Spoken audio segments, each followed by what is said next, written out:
si le Québec se sépare comme le Parti québécois a intention de faire, qui va protéger le Québec si c'est plus part du Canada?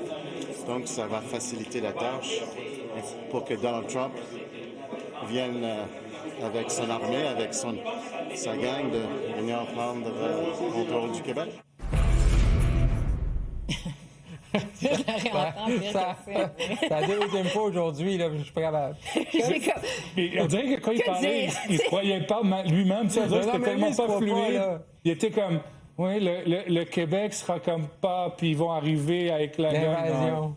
Oui, l'armée canadienne en ce moment est vraiment bien équipée va défendre le Québec. Non, mais là, parce qu'on a quand même deux fédéralistes aguerris là, avec nous, aujourd'hui. Là.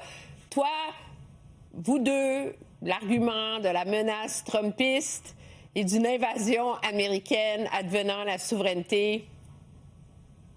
Non, mais Emmanuel, je crois pas à une invasion tout court. Là. Je pense pas que Donald Trump va arriver demain matin et il va envahir le Canada. Là. Puis l'histoire du 51e État, on s'est excité avec ça. Je crois pas à ça. Fait que le Québec soit dans le Canada ou souverain, puis vous connaissez mes allégeances politiques. Mais Mme Joly, après ça, que le PSPP veut donner le Québec aux États-Unis à M. Trump, puis là, M. Iacono. Là, on dirait qu'il y a un concours, là, caucus libéral, là, lequel là, qui va donner l'image la plus forte. Là, puis d'après moi, ils ont misé chacun. Mais est-ce que c'est pas une façon maladroite, je fais l'avocat du diable, d'exprimer une inquiétude que le Québec souverain serait plus vulnérable à une Amérique trumpiste qu'un Québec au sein du Canada? Mais il n'y a personne qui regarde les sondages à Ottawa, au Parti libéral du Canada. Là, ça va. Là, on n'est pas à 49. Là, ça veut dire la souveraineté. Juste là, c'est pas demain déjà. Il va falloir qu'il y ait une élection avant ça. Puis on n'est vraiment pas là en termes d'élection. Donc là, c'est même pas ça. Moi, j'ai quand même l'impression qu'ils sont en train d'aider à la souveraineté. Parce que quand tu regardes Mélanie Joly, puis tu regardes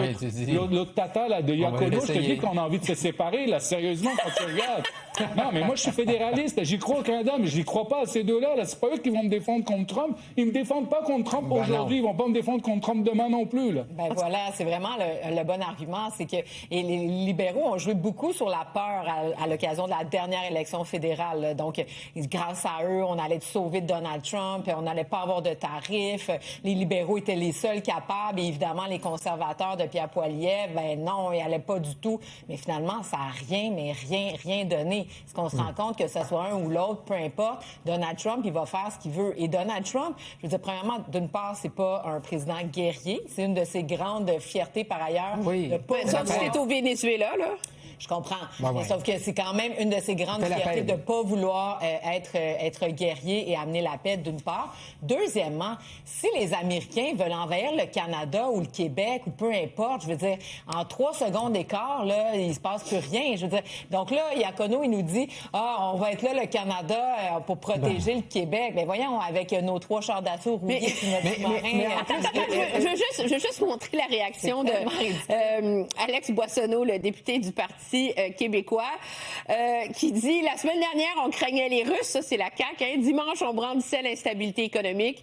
Hier, on voulait jeter le Québec dans les bras des États-Unis et diminuer le pouvoir d'achat. Ce matin, les Américains, à ce rythme, les extraterrestres vont débarquer la semaine prochaine. » Marc-André, si on regarde ça cependant, moi, je suis vieille, là, je suis de l'époque, j'ai fait mes classes en politique, à l'époque où on était dans les lendemains du référendum. Stéphane Dion était ministre de l'Unité canadienne. Il n'y a pas un siffle qui sortait de Québec sans qu'on réponde à Ottawa. Tu sais, on était vraiment là, complètement alignés là-dessus. Ça fait 20 ans qu'au fédéral, on se préoccupe plus de nationalisme québécois, du risque de souveraineté. Est-ce que ça se peut qu'ils sont rouillés? Ils savent plus comment défendre le Canada face à des souverainistes? Oui, mais c'est parce que, tu sais, à l'époque, puis Rodolphe et moi, on était là, c'est que, mettons, à l'époque, quand Mme Marois était là, on a joué justement là-dedans, de fait qu'on va pas non plus attiser ça. Il y avait une stratégie concertée, puis là, c'est un gouvernement qui était minoritaire, fait qu'il n'y avait pas un référendum à l'aube là, d'avoir un référendum, fait qu'on l'a géré pour essayer d'atténuer ça le plus possible. Et pendant que M. Harper était là, si on regarde les sondages par rapport à la souveraineté, c'était extrêmement bas, fait qu'on a réussi à le gérer. Moi, ce que je trouve gênant, Emmanuel, dans les déclarations des derniers jours qu'on vient de voir, là, comme celle qu'on vient de voir, c'est qu'ils prennent l'angle des États-Unis. Mais ces gens-là, là, le 28 avril, ils ont été élus pour une chose. M. Carney est élu pour une chose, faire en sorte qu'il n'y ait plus de tarifs, puis faire en sorte qu'on sauve nos industries. Moi, dans ma région, Saguenay-Lac-Saint-Jean, les communautés forestières, là, elles se meurent présentement parce qu'il y a des tarifs de 45 %. Puis le gouvernement Carney est élu pour régler une chose, puis ils l'ont pas réglé. Là, je veux bien qu'ils veulent faire de la politique sur la souveraineté, mais régler ce qui se passe avec les Américains, sauver les communautés forestières dans mon coin de pays, puis après ça, pour faire de la petite politique sur la souveraineté, sur une évasion, vous amuserez. Mais présentement, je pense pas que les libéraux fédéraux ont aucun... présentement, ils peuvent, sur aucun prétexte, faire la morale puis faire la leçon puis dire qu'ils vont nous protéger des Américains parce que présentement, il y a des communautés dans mon coin qui se meurent, il y a des gens qui perdent des emplois, qui perdent leur gagne-pain, qui savent pas ce qui va arriver. Fait que les libéraux, on peut se calmer. Non, puis surtout, pourquoi répondre? Marc-André et moi, on était là. Moi, je me souviens, Jean-François Lisée était ministre péquiste. Il nous avait fait un sale coup à Ottawa. J'étais là, j'étais au ministère du Commerce international. Il nous avait fait un sale coup. Je voulais répondre, on allait répondre. J'ai reçu la directive. Tu te tais, tu fais rien. On cherche pas la chicane avec Québec. Pourquoi est-ce que Mélanie Joly et les autres y répondent? Nous, on avait dit, on ne répond pas, on leur laisse pas un pied pour essayer de faire du millage sur Ottawa. Puis la dernière chose, il essaie de nous dire que c'est les États-Unis qui vont nous manger, qui vont nous attaquer. Je veux dire, le Québec, dans le Canada, à l'heure actuelle, c'est des reculs sur bien des choses. Marc-André parlait de la forêt, la gestion de l'œuvre qui est compromise, la crise là, dans les médias, je veux dire, c'est le poumon de la culture québécoise, c'est de la défense de la langue française. Pas de son, pas de lumière de la part du fédéral. C'est pas vrai, ils ont donné de l'argent à Radio-Canada? OK, oui, mais pour... oui, c'est 150 millions. Mais, je veux dire, la culture québécoise, c'est bien plus que ça. Ensuite de ça, l'immigration. Pendant des années, le gouvernement du Québec a s'époumoné pour dire, OK, ça suffit. Je veux dire, on peut plus en prendre, c'est trop. Ah, ben là, pas de son, pas de lumière, parce qu'ils savent très bien que ça affaiblit les institutions québécoises. Donc, sur plein d'aspects, le fédéral est une nuisance pour le Québec. Donc, à un moment donné, les Québécois ont dit non deux fois. Un fédéral centralisateur, pas un fédéral... Les Québécois ont dit non deux fois, mais est-ce que ça va mieux nécessairement? Non. Mais là, donc, il est peut-être temps d'essayer autre chose. Peut-être qu'on va réussir à faire un partenariat avec les États-Unis. OK. On ne fera pas le débat de la souveraineté aujourd'hui. Notre réseau de la santé, non, mais on peut peut-être l'essayer. Mais ce qui est fascinant, c'est que, regardez la une du National Post ce matin. C'est absolument merveilleux. On compare Monsieur Legault est soudainement un leader souverainiste, mes amis. Pourquoi? Parce que le journaliste en question a quand même lu la Constitution de la CAQ, hein? Et regardez bien ce qu'il dit. Le gouvernement de M. Legault a poursuivi un plan radical visant à simplement déclarer une indépendance de facto avant les élections. À plusieurs reprises dans la Constitution québécoise proposée, le document accorde, Elsie, tu vas adorer ça, effrontément au Québec des pouvoirs qui n'ont jamais été détenus que par le gouvernement fédéral. Néanmoins, même si le document est effectivement rempli d'accaparements de pouvoirs illégaux et inconstitutionnels, le Québec a récemment outrepassé régulièrement sa juridiction. Marc-André, elle n'est pas si inutile que ça, la CAQ de M. Legault. Elle fait la souveraineté pour le Québec. C'est exact. Mais une chance qu'il n'a pas lu le livre bleu de M. Saint-Pierre Plamondon. Il serait tombé à la tête. Il manquait, d'après moi, il manque un peu de lecture. Là.